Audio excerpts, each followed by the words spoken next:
Abo nonsia etiefo ha eye Adventist World Radio Kumasi 97.7 FM so ene eye yawada ojifuo busumede tosu edunkron wa fimpinu eni edionu ensiamu ebre asose enwumre yin so oman mu ni amahudo bi so nsema yensa kampoapoa no yede ebesommo na wakasia imu no ensema ebedi mu akotin ebi ene se Mampeni edinensa ashekrata se 24-hour economy no sesei abeyemra. Aban dia tudwa say yura bambom hu nsem so ye adwumakuo ba kwa ya na ye friend NIB no wono besesa edidim foforo aman. Enei yeko ensem foforo mu a owura ne din ede Isaac Adongo. Papa no ede aba betudwa kirem se wo mu a amagana sesei ye ho akire yempa. Eya bandada etwemu Mrase bedwani a wogina ho emma nipa wonom wo bimbila mpesua so de atudwa na o kirem se koko a aban atoso no nya de a sabio eye ade papa kra sanso ena yebeba asante mantam yimu akwanhia esi ewo kasia yede ehun kiremu ni na ebeba bedan mu Openi a free Israel na wogina Israel aban na mu o man Ghana e de ato a Christopher ne Muslimi nyina anim say ye nyina nkabom na ye mompa ye ma won ma e wo Gaza sanso ene yede mu beko amanone America mampeni Donald Trump papa no ene asumdwe enhyiamudie no wodemsem dodo akotudwa ye free ho ya de ani ebe kirem e wo Korea South ne ho na o mampeni o wa humjem sabre de court na hyese won koda fiase ne nkwa na nyina Wei ene ensenkaye bi ene nwumrei apesamakafo yafa brani abetena nkonwa so yede besom se no nsia kase ne yawo ewo Adventist World Radio Kumasi 97.7 FM so woko YouTube Awr Kumasi 97.7 a ubenya emfoni ahuduo ni na bi na wahwe ene ubenya ya hwe te se de wo hwe television pepepe sanso ena abefo ntentemfidie so awrkumasi.com nso no wonsa ebekan yen bomodian natwe radio garden no fatu wutetefon ne so na hwehwe Awr Kumasi 97.7 no wo so ubenya yen etie yen Awr Kumasi app no nso otwe de tu tetefon no so a wonsa ebekan yen enwumrei yen amobeti ene se yede kasie ebesom mu eyeme ni ansa mensa derand mene abena adomako redu ye gina we so na ye twa ye hutew ye ba ye de kase ani nkyeremu asom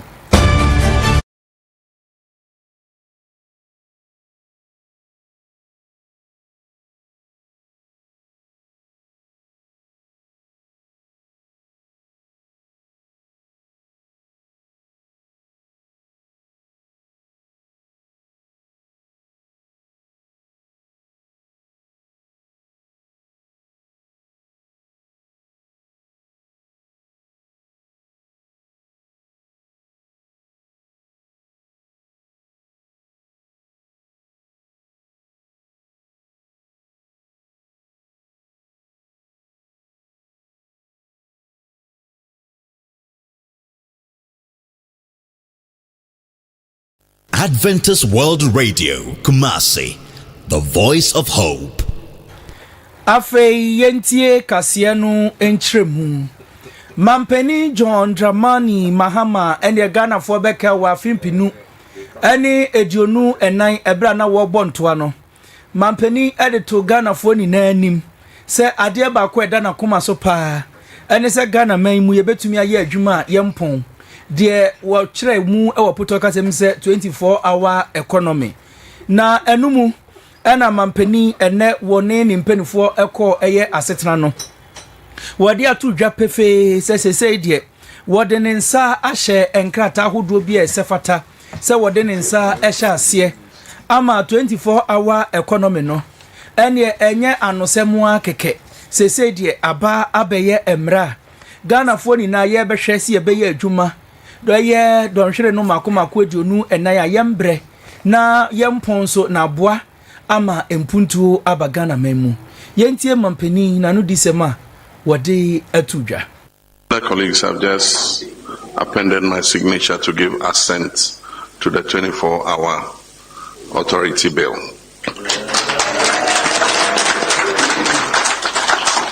This is a bill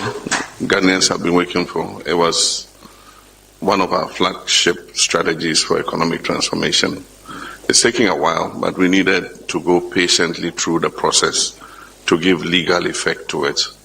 And so from now, we must move from strategy to implementation. The business sector is waiting, Ghanaian investors are waiting, foreign investors are waiting. They want to see the package of incentives that we afford them so that they can invest more and expand productivity and also create more employment for our young people. And so it's my pleasure to assent to this bill today. Thank you. And let me congratulate the team that has been working on it. Our comrade Guzitando and his team. We're very grateful. Thank you very much. Adventist World Radio, Kumasi, the voice of... Mampeni John Dramani Mahama ena yitie nene. Ya tuwa kasia no so na ye de ani echrem ewo Ghana ye mra hye bedwafie ene eka ho mprenu na wonum atena se ehwe se ehyehyeye bia babambo hu nsem so wonum de begu akwamu atumi aboa no womo kɔ asetena no so na afi womo atwene sra ne abasa na womo hu kwan a wonum befa so na ene wo de kɔ brofun mu a womo se womo hye na Security and Intelligence Agencies Bill 2025 no mu hyehyeye nyina no pese wodigu akwamu na no na osoafo Muhammad Mubarak Muntaka osoafo hye ya fisam so edi tudwa se sabre ade ba kwa se omde topono so no omsesa no animu ya eye edin a na se initial se ye NIB na NIB no na ho abasem se woka NIB ya na dodo no a edwen se ye National Investment Bank sikakura bia baako enu ntese ba bambo hu nsem so ni kwan se din bia da bambo adwuma ekuo bia no yetimi sade se din no eto foforo enu nti esesam rahye bedwafie no tena se na afi na wonhwe na omobo na de wosa kan se nyame ya adom na rahye bedwafo no wonum gitumu a ene NIB a National Investigations Bureau no wonum ebesesa no aba abaye no Bureau of National Intelligence kane no nanka Bureau of National Investigations na investigations no na ye fro de intelligence ba besha anamu na ne nyina mu no guso twe no esre ne abasa onyamfo e besre se mrahye bedwafo no anyintum se de beye na nsonsua beba NIB ene BNI no nso ntam sei na onyamfo Muntaka wode tu edwa. And in our 10:30 we did a number of things that warrant that we are able to make some changes. Significantly among the things that we needed to change that warranted the introduction of new bill is the use of NIB, National Investigative Bureau, which also matches a bank's name, National Investment Bank. The Speaker, as you know, everywhere in the world, you make sure that the acronyms for the security agencies do not match any other thing. And in fact, it is supported by law to make sure that nobody is able to name anything after an acronym of any of the security agencies. Unfortunately, we have a situation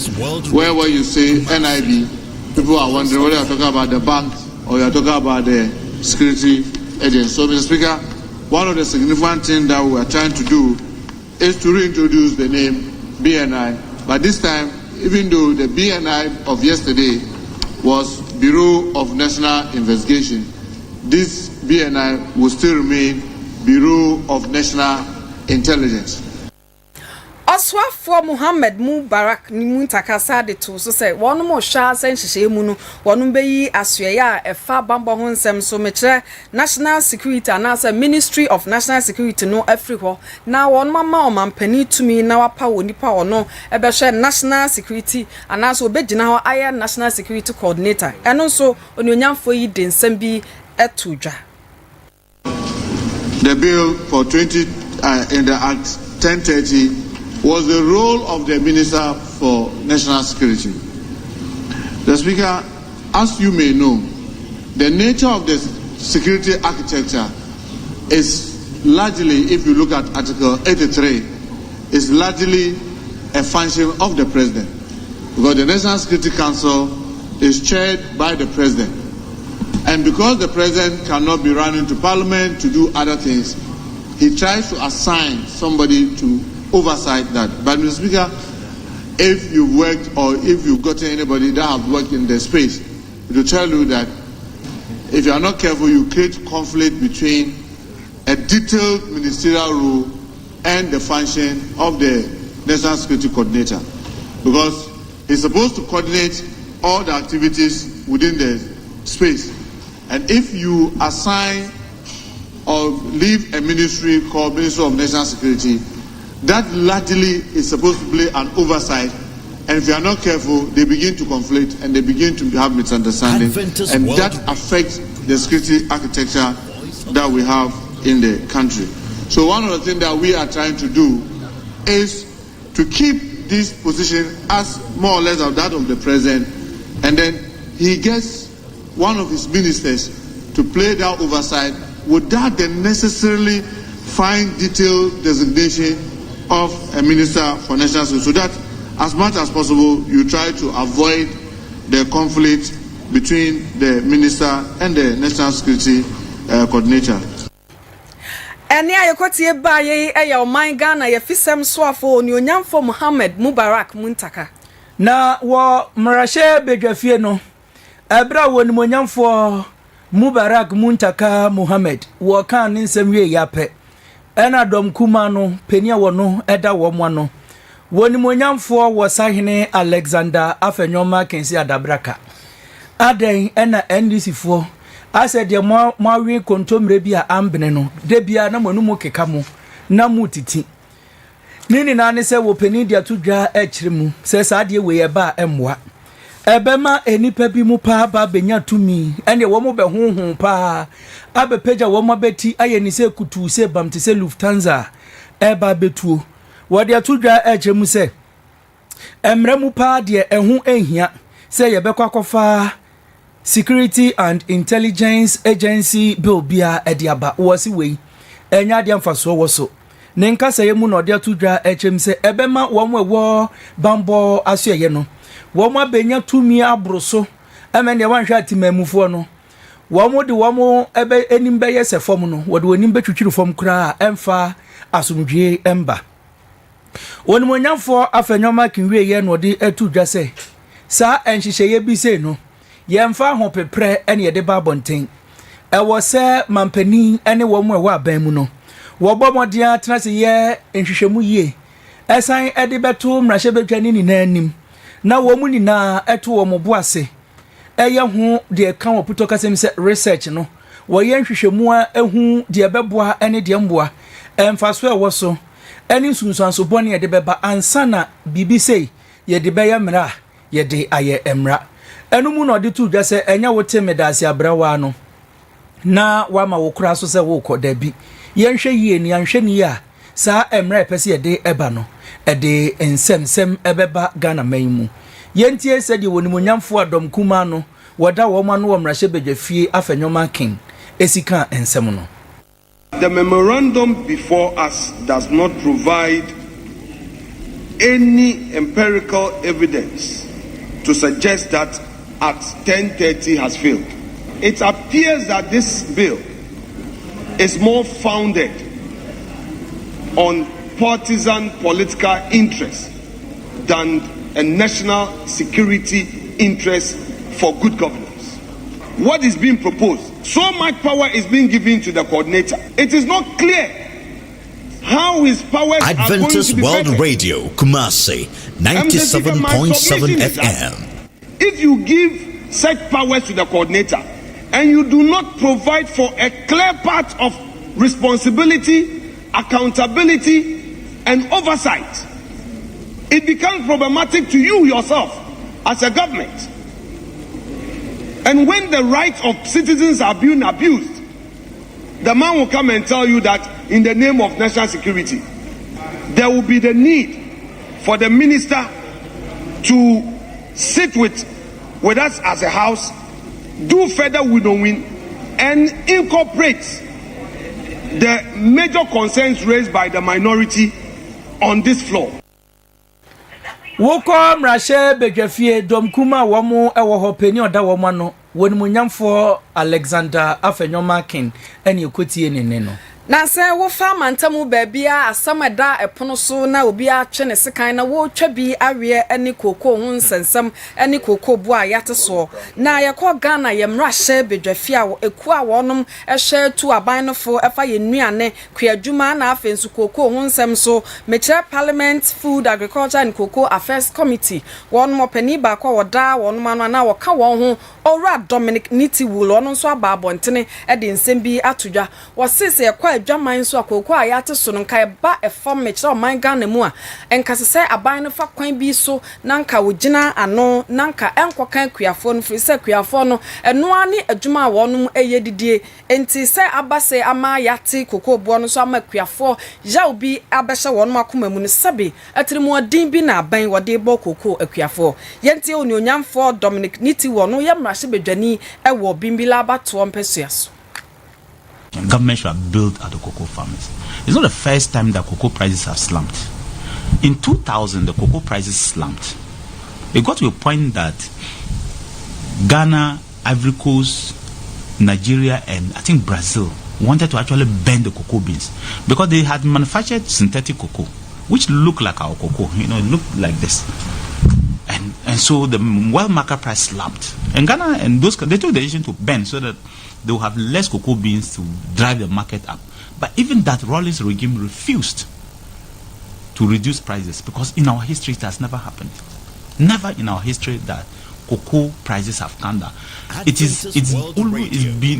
always until recently it's been the highest foreign exchange earner for Ghana. We sell cocoa and bring in dollars to help us stabilize our currency. Until recently the gold is catching, gold has overtaken it. Otherwise it's always been cocoa. So cocoa farmers have always been treated specially. So you cannot and should never attempt to reduce their prices. Build them out. 2, in 2017, 2018, it happened to Akufo-Addo soon. The market slumped to about 30-40% lower. And he did what we call cocoa bonds and build the cocoa farmers out. Why is Mahama not doing the same? Why is he not building them? It's wickedness, I think so. I think that the promises they made to the cocoa farmers and the way they are treating the cocoa farmers is wickedness. Asamba kwa openi so edi tu dwa eye nhyehyeye bia ban de ba ya na dodo no aye fra no nkokon nketenkete no openi de atodwa se nkokon nketenkete nanka aye anamompa na ban tu nanso betumi aboa maketa asehye anasa proye ene kankan betumi akoso na osade atodwa se nyame ya adom afi mpimienu ne aduonu nwotwe oman Ghana ye to aba na se NPP aman yokuo no betena abanwa so a ene na wonom afa kwan bi so edi sika won kokon nketenkete dwumadie no ase no wode wonom so befa emrakwan so sei na onyonyamfo edi tudwa. Has any farmer told you that he has benefited from those things? Has it changed any farmer? Feeding has he told you that you produce people and you do not give them feed, you don't give them how do I say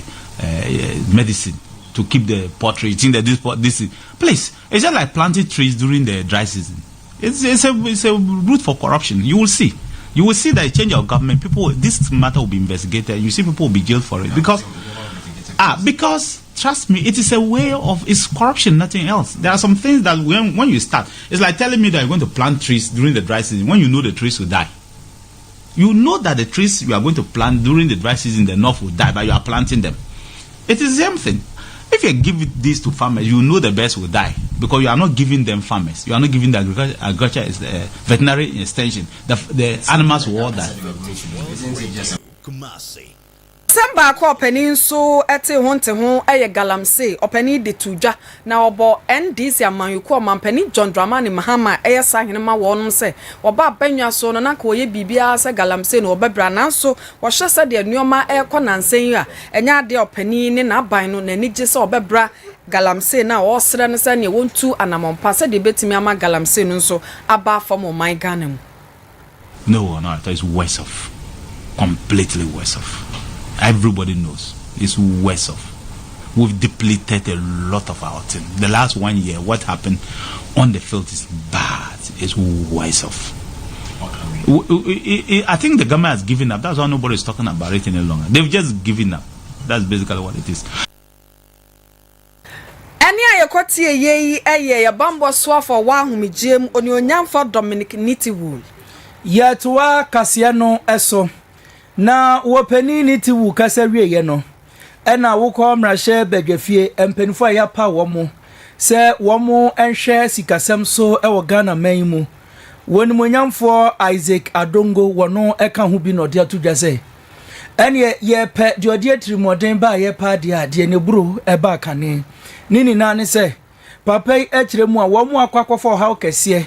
edi abre Ghana eye kokko ekuafo no eye Nana Adodankwa Akufuado kane mampeni asese wo wa ahomegiem wone na bedi ekire sa abre no Dr. Mahmoud Bawumia ena fe mpenifo ahodo aka na womo wa abemu enhei womo de ka ne se opposition no Isaac Adongo edi atudwa akiremu se wo hwe se de abandada no wototo ne niama epa unkofo bi se wo mo nhwe koko so ene se de wosi edi wo mo dwuma na wo mo ena ma hu kire we ni na aba wo de tudwa akire mu se ene se wo ba eye ye man mu pa sika empenifo asai no ewo koko nsem ho eba wo mo na ye hwe so no a ene ebubruja wo mo di sika ni na awasa wo mo esire mu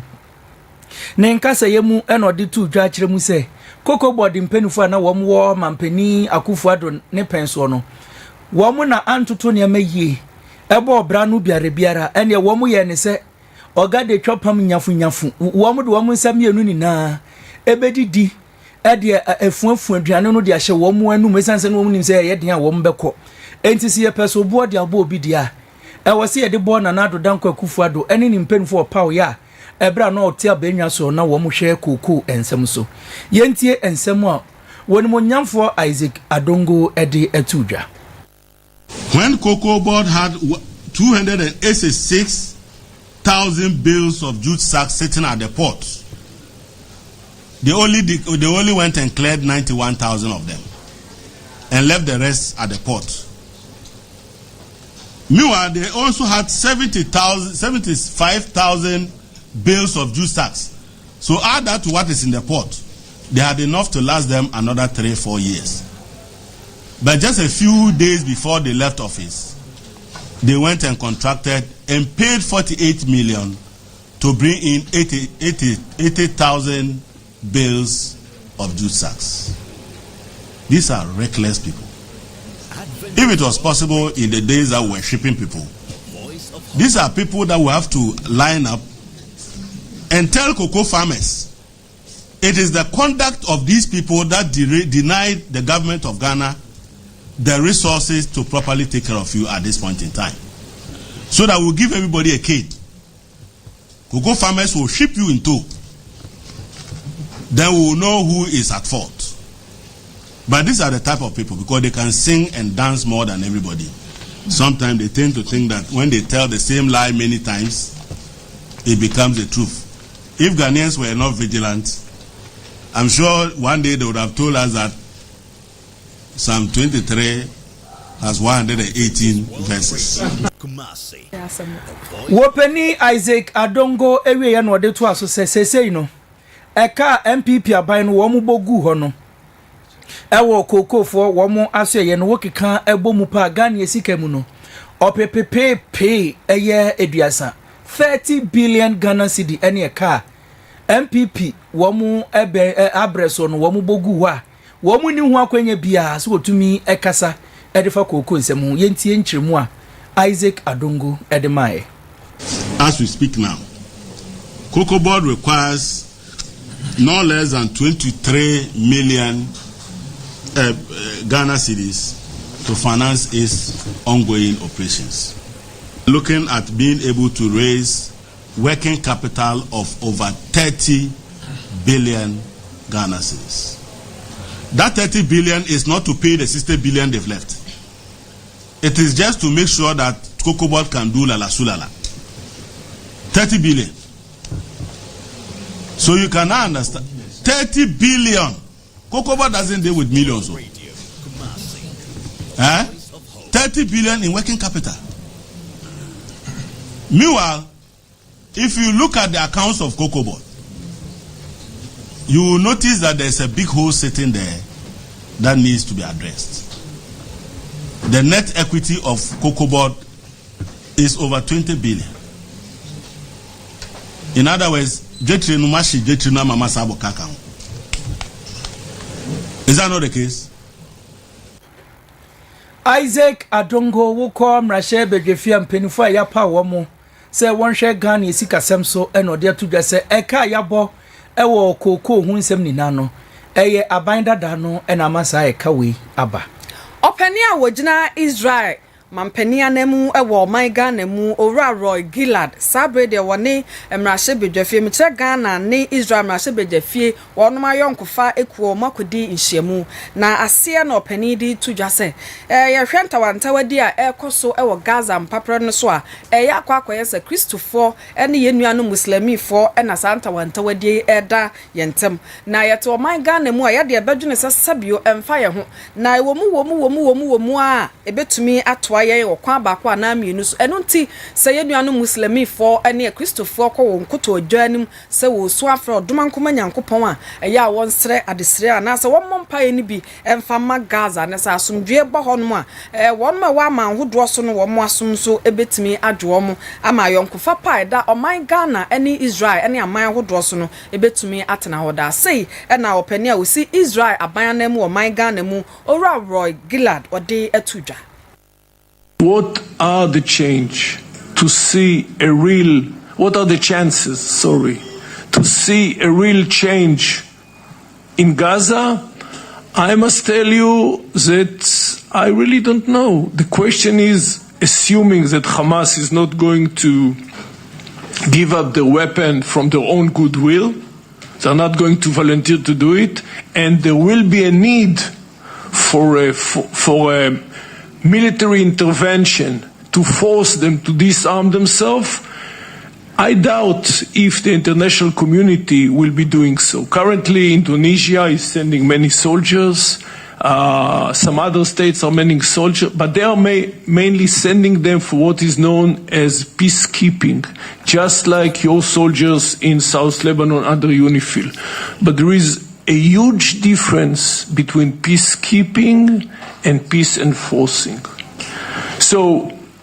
I really hope that eventually, miraculously, something will happen and there will not be a need for the Israeli army to do the peace enforcing. Eni ayekoti ye Israel abanna musini owo man Ghana mu Owra Roy Gillard. Yetwa kasiano eso yedemo elko enkran pumpuni mantam ne mu. Enche ye ene yede betu manim se wo mu edidwa akopie mu ewo Burkina Faso amanipa bonfo bia kwa Tutu. Enam so emende Ghana for kra no be nwotwe ena wo mu ato nananom ewo ensiedo. Enumu ene dwadifu a wo mu ewo enkran entosu hudwa no wo mu edi ede ababo ntinkyerem se said the penifo aka sesebia ka na ntia na account no ende de akwa akosie no Ghana for ye ne ebe nya hu nsunsanso wo ko enkranpumpuni mantam mu adwadifu a wo mu ekọ kwa so kofa tomatoes ede eba no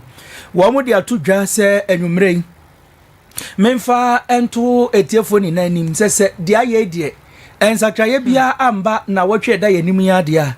ene entosu no be kwa akotoba ko eye Ghana cedi no enum 5 cedis esanse entosu hu ba be kwa atwe pa maami a wono ene ye twetwe nkomo Esther Owusu ansa wono ukọ entosu dwadie no a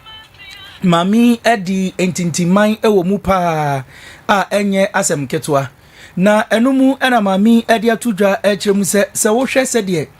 entosu no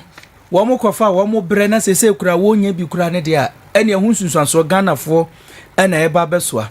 wo wie ye ena adwa pena man ede to so kyeremu se sese pa de entosu dwa no eba be ye den pa wo ko adwa man so ne yi ba ko ede pokyere wo nsam a enye ntokwa bia enkonko ham na o wie ye ena Otumfo charity wono ena entosu fo ni na wo mo CMB Underbridge branch no ewo enkran no wo ye wo mo hema maame no so e de atudwa echem sesese wo mo adroba fo kra wo de wo mo eko Burkina no dia tudwa se dia kosie no woanya nko wontumi emfa wo mu nkwa enwura topre se wo mu kɔ Burkina sa akɔ akotwi ehyen akɔfa ntosi dia ba wo dia tudwa chirim se enam sa yeso ebema ntosi ne bo ayedin na aban emre mu na se se wo mu ekɔ akɔfa ntosi no a wonfa bambɔfo endi wo mu achi said ye beya wo mu dwumadie no wobetumi edi a enkofa awrehosem a yesi ye no ebiom ensan emba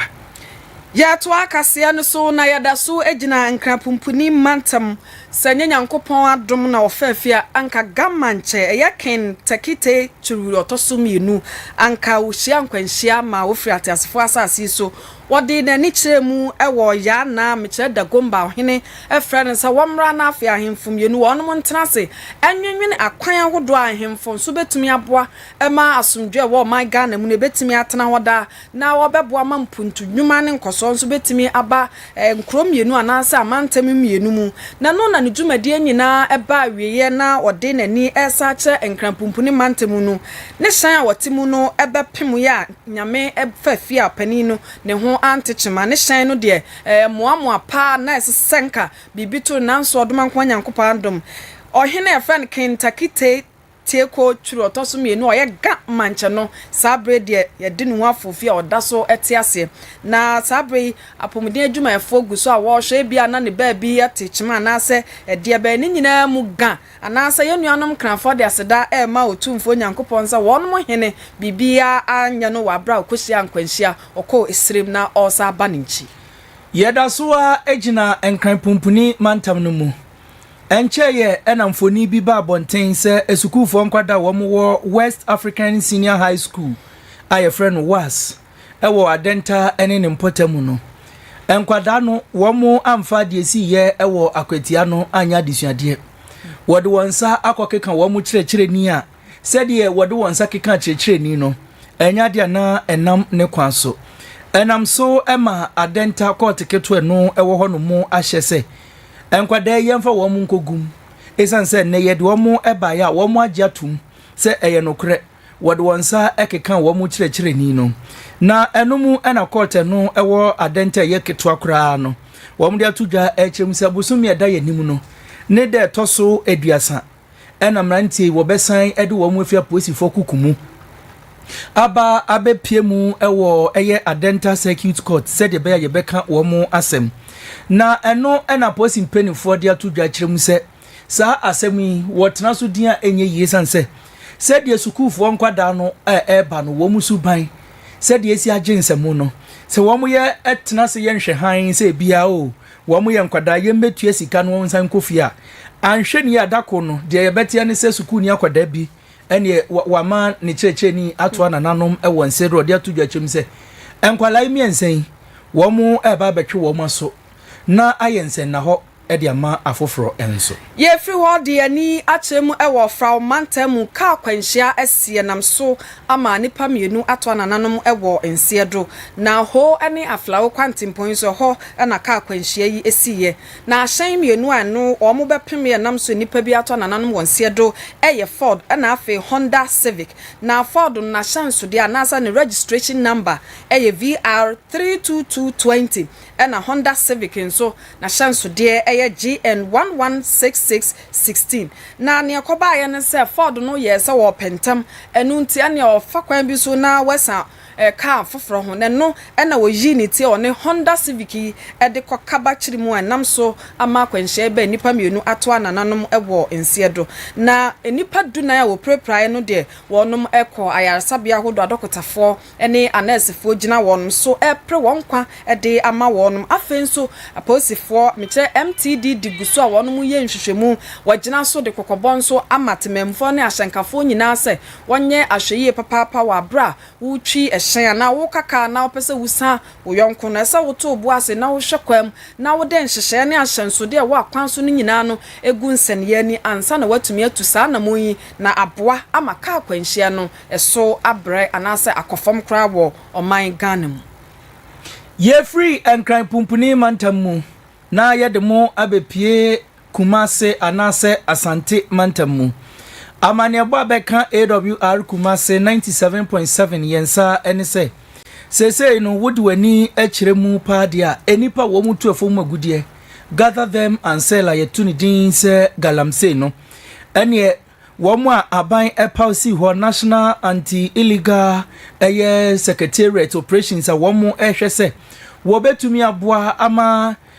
efom agudie yetu nam ne kwaso no wo betumi etu ase no enei empenfo etumi etu anamon na wo mu anamon to mu no wo mu achi nipa miensa ene emema wo mu abeti ayiri kutukutu miensa pa Emmanuel Kwabla afe Samuel Adey ena Kofi Frimpong na Kofi Frimpong po de ene onyumtuni bi ka se Kofi Frimpong de asempa na wo de beba na ye chi sa emrantie miensen ena wo mu ye wo mu adwensen de wo betebri sika twitwiri die edi ama posifo ene enkani sika no 1.19 billion enanko wo mu edema aposifo se o munje Ghana CK empemo ha ne edunkron echirepo ahawotwe ni eduonu enum 119,825 cedis enumu ena posifo ndu wo manim se he mumbu ade won Christian tete yohonu wo ye ni na ye sahen dia tudwa plane enye plane fa se posi ni bienu a woma na demudia wo baji biom unhu se ye bonkofo abaso ye jiska we a enye yie enam so ema posifo a wo mu ewo kokotro a eno eben bekwai ebo modia wo mu anji se sike ya wetumi a kire nipa miensen ede wo mu akwakopie mu ewo Kumasi polisifo no wo mu atan ye kese se enipa miensen wonje wo mu enfa wonhye wo mu kukumu se de emra ne ese no ekire woni wo mu endi ye fi kwakwatua na ye de ani echirem ewo Kumasi hayara ye kotafo na ho na GTech meche Ghana Tertiary Education Commission wonum ne Asante Mantama posifo akaba chirim na wonum akọ mia ye tete a nurse for meche Royal Nursing College ewo Kumasi tafo ha wonum akọ tu sukuu nim se obia enko sukuu wo hobiem na wonum hwehwemu ebeto abonten no kire sese wo ko sukuu yimu a ekwan a wo mofa so edi wonwuma hodo ene nneoma a wonum sua no sabio aban dama wonum kwan brofo ya beka ne se unaccredited programs afenso ansa na wo beti sukuu se wo mantete enum esesa wo de kwa aban mu ma ban hwehwe wo nkrata mu hwehwe wa dan no nneoma nyina mu hunu se sabe wo se na wo fata na wa ma otumi krata se kire nkrofo ade na se tete nkrofo na no no mo hwe Royal School of Nurse wo mo nkrata na wo mdwumade nyina mu no sabio ene wonum de no wo di sinsen ye ni a enkoye na no ene o magina so atu sukuu mu enne de ya asam no ayare hopa na bamu abakwa na se abrantie abakwa wo sua de wo ho se nurse ni ani din beto dwaye Abdul Rashid edi tudwa se bra won mo tese sukuu ni atum no areho ene jaw ene hye adesuafo ni nyina ma sei ena wo kire nsim nim fai. Actually the GTech people they came this morning and they did some exercises and they asked us about some questions in the classroom. And later on, they went to our hostels then and do checkups. Then recently came back, so they told us that to go home. They've closed the school and they'll work on their possible best to repost us on different institutions so that we'll go and further our education. Right now, I have nothing to do. Where are you coming from? I'm coming from North, Upper East, Boku. Kunia waje entity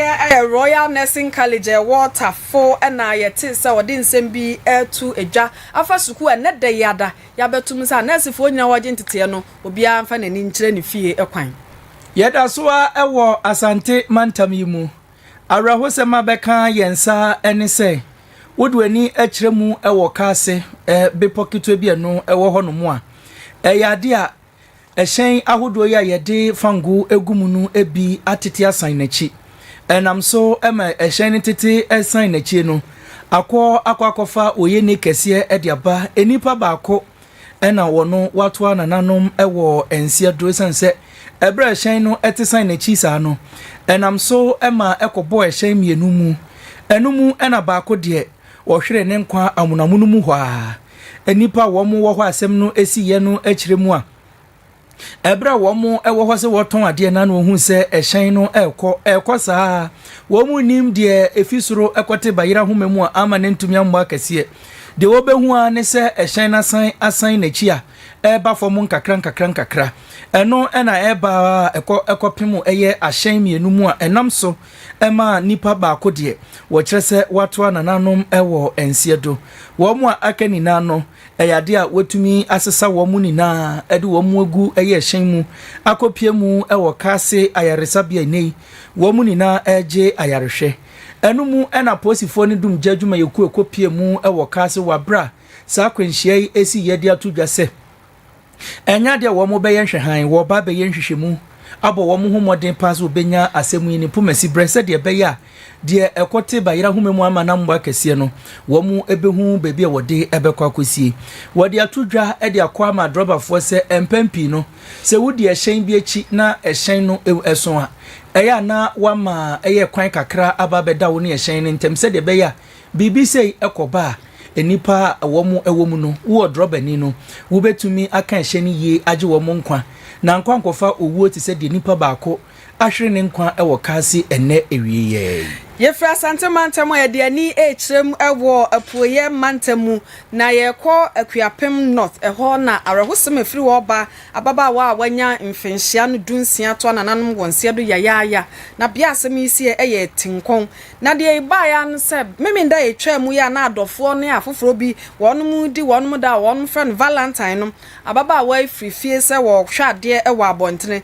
na no na abusua twan ya nan na ya chi won hu baby ababa wei afa echire wonum tena seti wo hu montene so kohu ye no na nipa bonfo bi agye ababa wei nkwa afri ni nsama yakwa akogya na to ensuo bi enchen na nipa kokoyi no ne yehwe ne ho se bia sabio ye twa ne ho akwa baby ne hwe na natikọ na ye de sekan abie hɔ a asam no eye awrehosem ye pa na wonum eto akire sa asem wei ebinsi da aya de abo wonum pusa afei posifo gina so ye nhwehwemu na wode akwa matemamufo no wonum ben wo nyina se wuti bibi efa sa asem yi ho a ma wonan sabio ma woto ne kwa posifo akache na kɔbɔ wono amane ne watimi agina so aye nhwehwemu ahu nipa bonfa obedi sa anyamra asem yi etiefo aha eye Adventist World Radio Kumasi 97.7 FM so ye begina we so ne adane ye ho na ansa ne ye bekɔ ahomegie mu no obi esika ayira na nini na ne se sika no enye sika ketwa 60,000 Ghana cedis na chese empim eye eduosia na etumi ayira no enka ni sika no 600 million na enipa no echiremu a wodi nani chiremu ewo asokore mampon last stop a eben G oko ena afei wosan ekọ paako so bebi a bonsio numu ewo no a wokọ ekohohoro ne hyen ne ekura no eho wo chiremu a efi asokore mampon bebi a wogina ye last stop eben G oko ho edeba paako so washing bay ho no eho kakra no a ena nisika no wosusu se eyira ye wodi atudwa chirem se wo a wo betumi aboa ma ne nsa kan sika no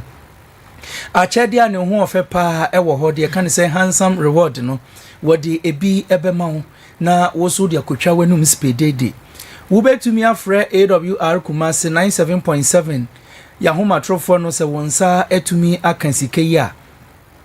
0203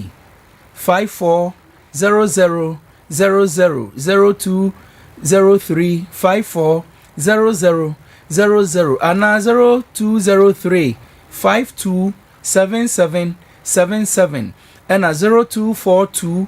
353332 onipei eyade a wo twa jadwo esu a wo suo no yesre adofo wa weni atwa sika iso no bomoden a na ne nsanka na nhweri a na wode awreho kora akowuo sa wonni mabranti a efran akomia Josiah Tiltna seno se eye ne Ghana card ababedi Adventist World Radio Kumasi 97.7 ya kache na card se de nyina ye nimu no bibia wo be sese wo man Ghana mu bia no eno ena wodi ebedi enu ntu ko ye Facebook ewo Awr Kumasi 97.7 na ye twa card ne da ho owura no eda ho a wonim obi a efre no akomia Josiah tilt na kacha ne se ne card no aba bedi hanum oba onkasa wo hwehwe ka kire nuaba akua eno no bedi nkomo na afi ne card no ne nsa aka no kama sade be ye na okodi dwumadie bi a obetumi ede ne card no nso adi ye gina we so na ya dane ye ho ye ba de akamu bia no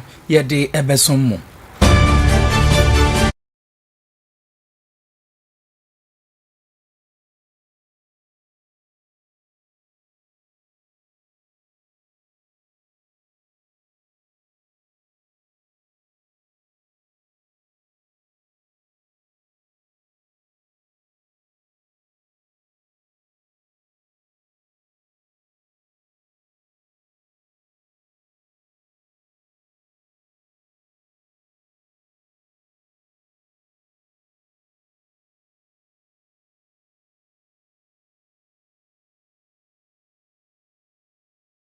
Ofidie no da so da Adventist World Radio Kumasi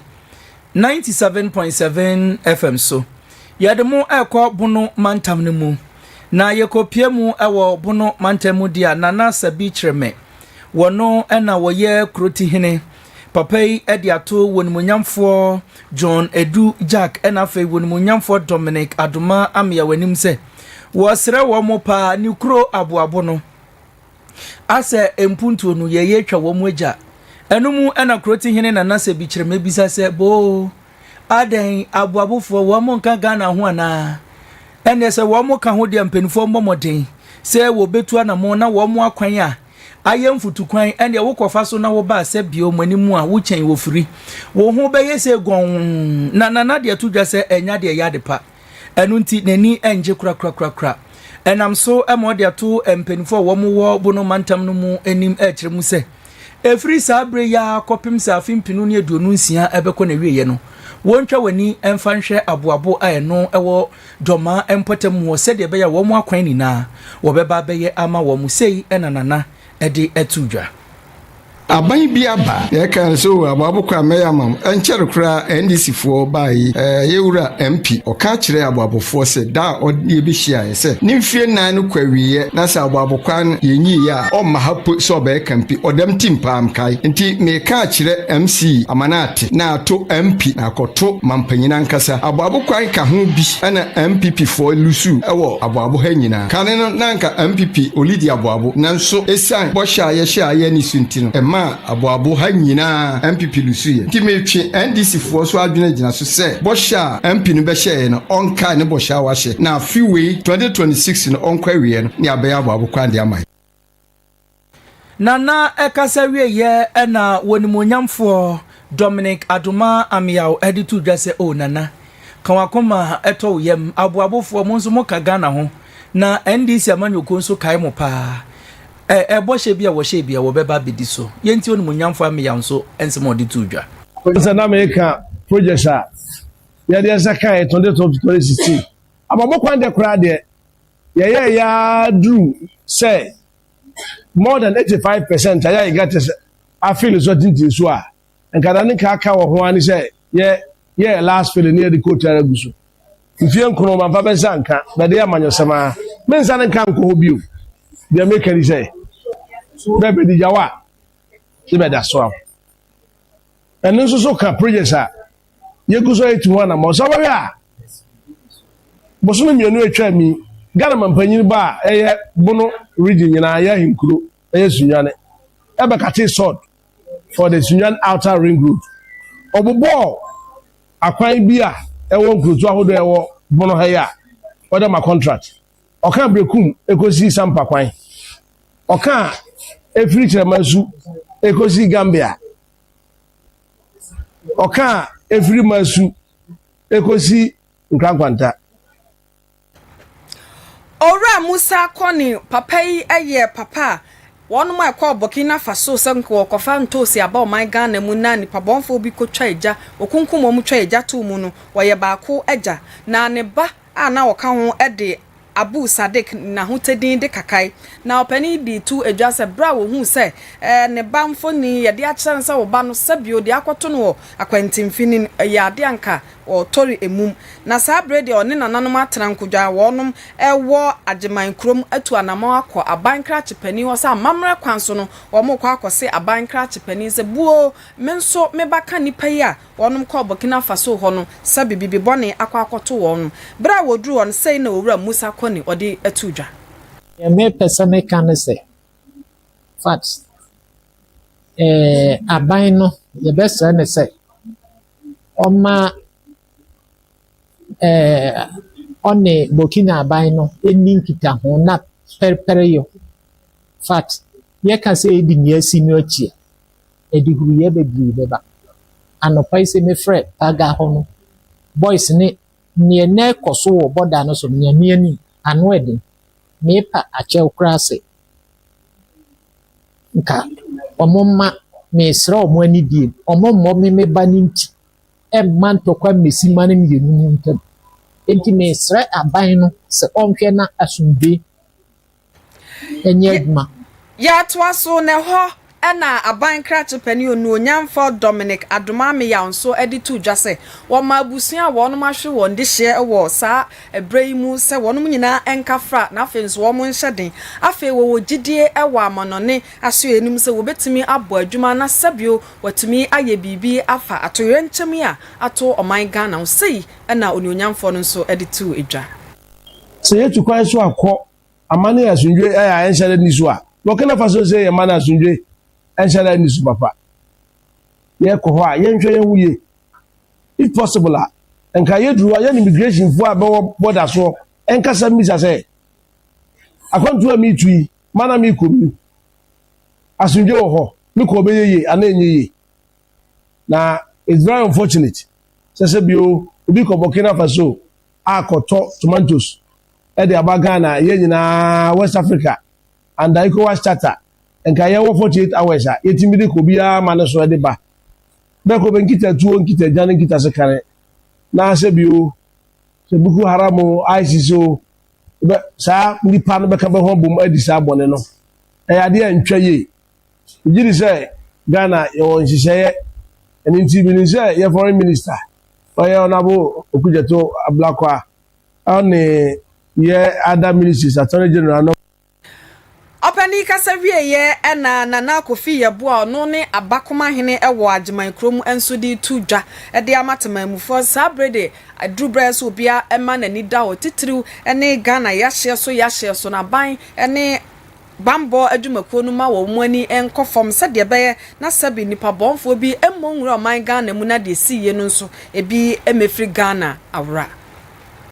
de meka no mesre do mampo info eye police panyini se adwuma kuro ye border se ye hu bi e wo Burkina atuo ona niema video num be sende de bra abusia no just for ye hu ye no ye hu adwiriye se sa tuo we bi wura Ghana oba ha adwene pa yeso ba bi e tiri ye ntiye se de mpaifo bu be se okoto se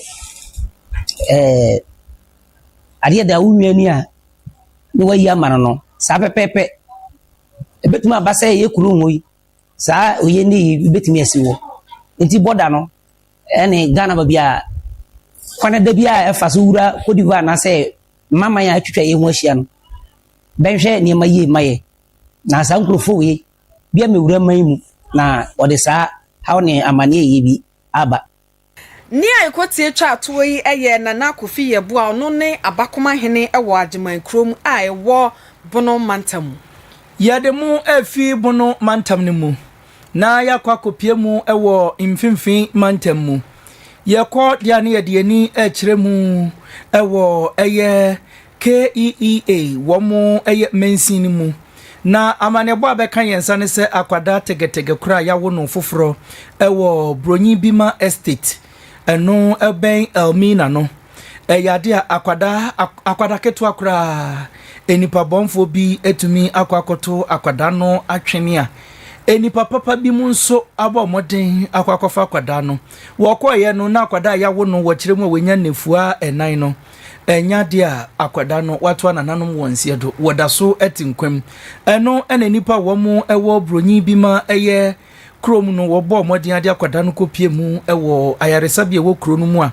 enei akwada no akoka social welfare for ensa washa ase ye nhwehwemu se de be ya wo betumi hunu nipa wo wo ya wokoto ne ba etwene ya ayawre hosem ewo mfimfi mantam mu yeda so agina mfimfi mantam ho ana de ani echrem ewo asen tetre nkwanta ne ho na ohena wo ho eye na nakwaku pare otoso mienu wanya mfie no edioso na wo twa aka kwa mu na ka wo twa mu no na moto bi edemirika tente ebetwifa na naso namso ama na ato nananom ewo nsiedo asemi isi busumi ne da na toso edunum bra na abo anwumre no nwotwe na opani edi mpanimfo di tujase sabre drumre bi aya na titi won mo eka moto no aya na amerika tente na no edin peye na nyame aya adoma bante udi sa nyambra sem so hyedo so wan hyedo aposifo ensa aso ne panchi ne din beto odwane ebeneza tete wanya emfie no aduonu enan a wo boa aposifo ama waye nhwehwemu efa sa akwanhie yi eho yademo ekọ amanone America mampeni Donald ahompem Jenny Trump papa no e de atudwa kirem se Iran man no wonu wo mu akasa du akiri se wo mu pe asumdwe de wo mu ma embra ne nkasa yemu no de atudwa wose wa ma Iran man no nefu amakomako edu se wo mu nim na wo mu amfa wo mu nsa mbehye nkrata se na ya ngie antumu se asumdwe embra de a ene ntokwa kase ene bepie nenka sai mu no de to dwachem se eya na nkofo si o ene mozramifo wo mu nsuro wuo wo se enye nokre Iran for the American tente ba ne nchembe ka chense wo bi obeka se wo mu nsuro wuo bia no nipa ne boa wo mu nsusuro wuo nti asomdwe boa no wo mbanum bi enu mu ena Donald Trump de to dwa se nefu adu wo mu ni obi owo Iran man mu a etutra asem ye ne de bia nkasa se de be ye nimanim ya wo betumi aba besan eye asomdwe krata no na entokwa ekoso wo honi na aba ne wieye wo wieye na ode atudwa kiremu se Pakistan eni India nso ene wo mu hwe yie wa ma wo mu nefu akakra bi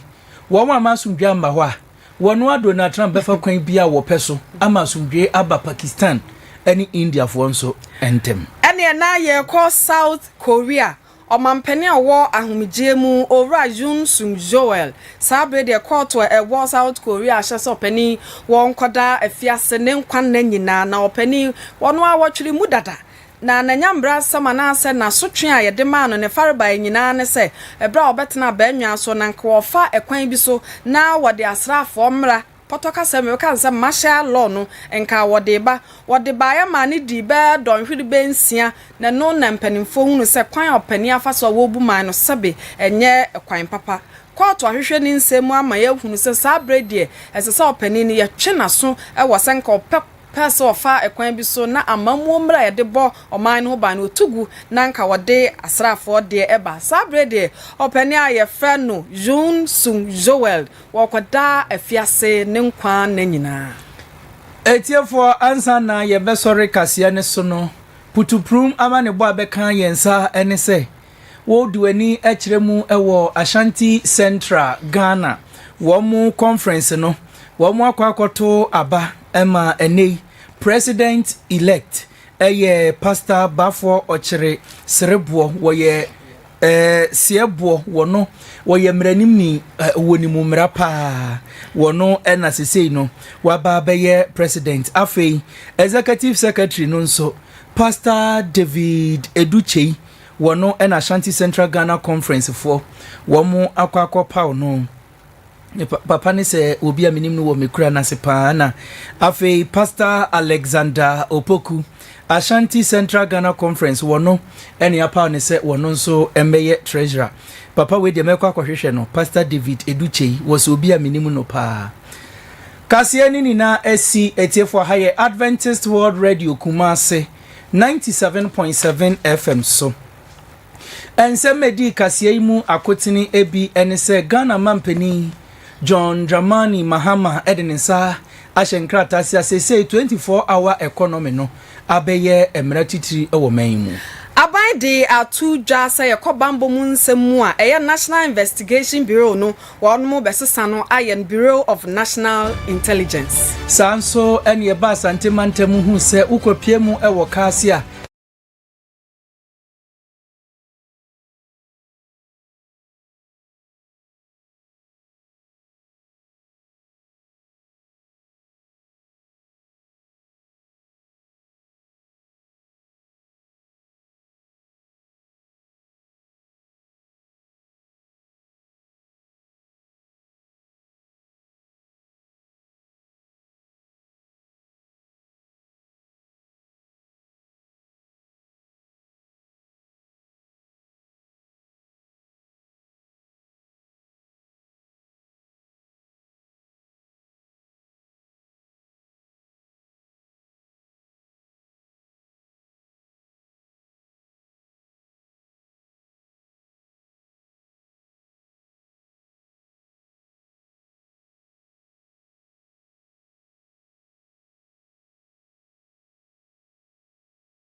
Okrukasi ma bibi